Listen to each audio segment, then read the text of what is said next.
Okay, so let's talk about it. A lot of conversations happening surrounding cymbal pricing, value, all of that. I've had an idea to do this kind of video for months now, and this is the perfect time as any to jump on and talk about why would you buy a cymbal from an independent cymbalsmith, or any company for that matter, and what are the best cymbals that money can buy.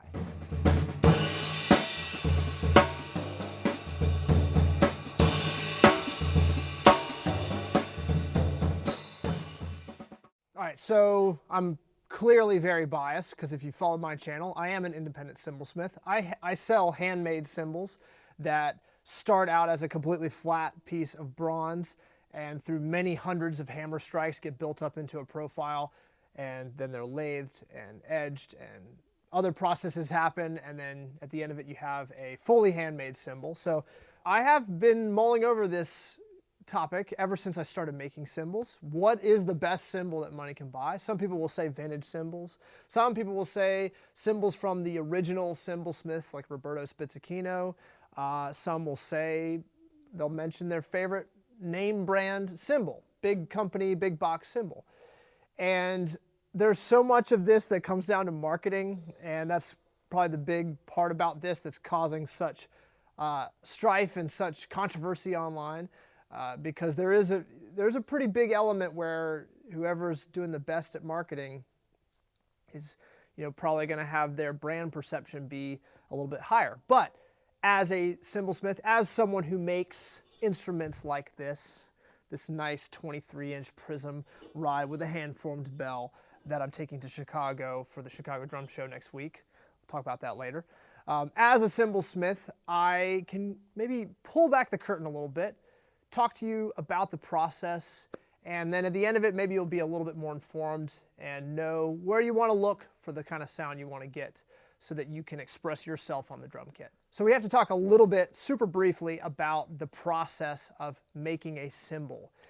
There are numerous methods. All the different companies have, they have their own proprietary processes that they've developed through working with bronze. But if you're dealing with a major manufacturer, almost always you're going to be dealing with a company that takes the blanks and they use a profile press. So in one fell swoop, they're able to press the shape into the bronze. And then they have machine hammers that will come in and give compression points and deformation points to the metal to add a little bit more darkness into the sound. 9 times out of 10, when you're buying a cymbal, it has been made in this process. Profile press, machine hammering, lathing by a technician, and then sending it out the door.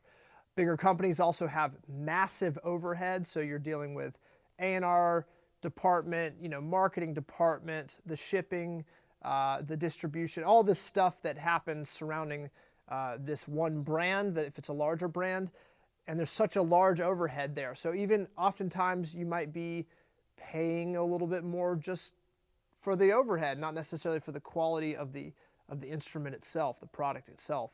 And those cymbals tend to be a little bit more widget-like in that they're just cranked out.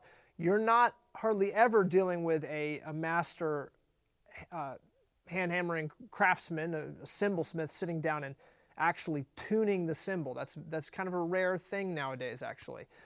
And so an independent cymbalsmith is not doing it in that manner. What we are doing is taking that flat sheet of metal and we are hammering it hundreds of times.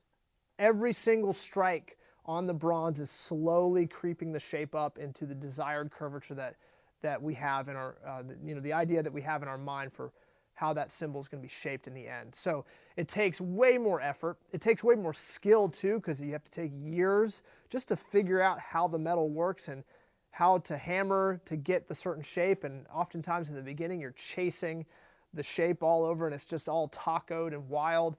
And you have to learn the relationship between the hammering on the top and the bottom and how to combine them in a way that gets the right kind of shape, but also the right kind of tension and the right kind of stiffness and or looseness.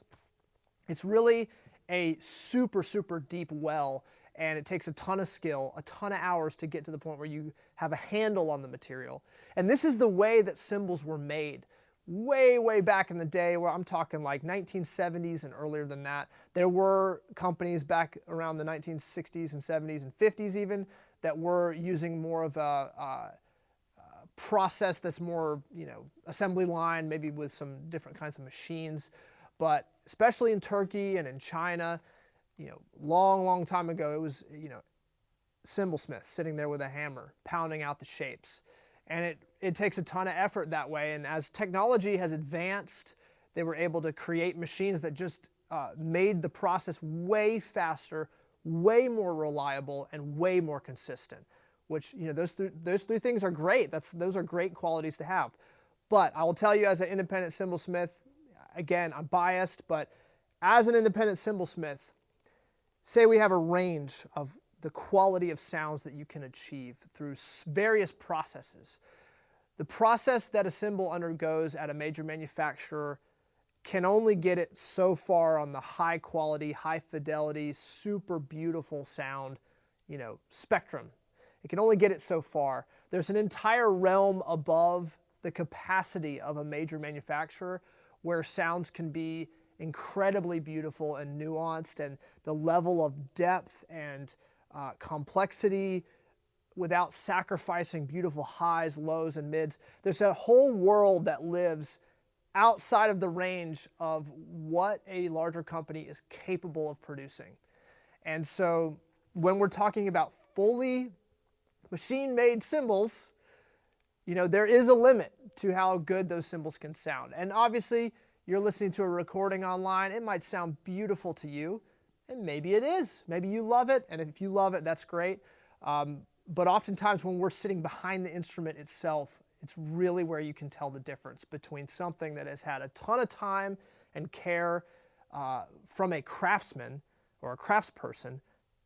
There's a difference between that and something that comes off of an assembly line. I don't want to demonize the bigger companies, because they have, in a lot of ways, many of them have paved the way for me to do what I do. So they have their place, and there's no way for certain drummers to have access to cymbals other than what these bigger companies can provide. So there's plenty of value there. I don't want to be too contrarian and maybe too aggressive with this stance. I see the value, and I've played tons of phenomenal cymbals that came from any of the bigger companies out there making cymbals.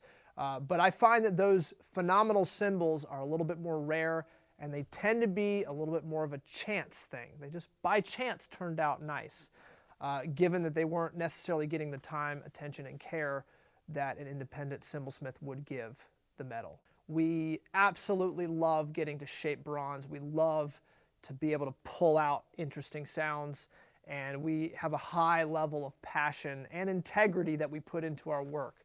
And it's worth checking out if you're trying to, scrounge together that money to go buy that fresh new cymbal that some odd company might have put out recently for a lot of money, a whole lot of money. One final note before the end of this video.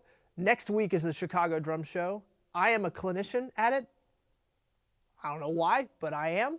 I think it's because I love cymbals so much, and I get all excited and giddy when I talk about bronze. I think that's why they asked me.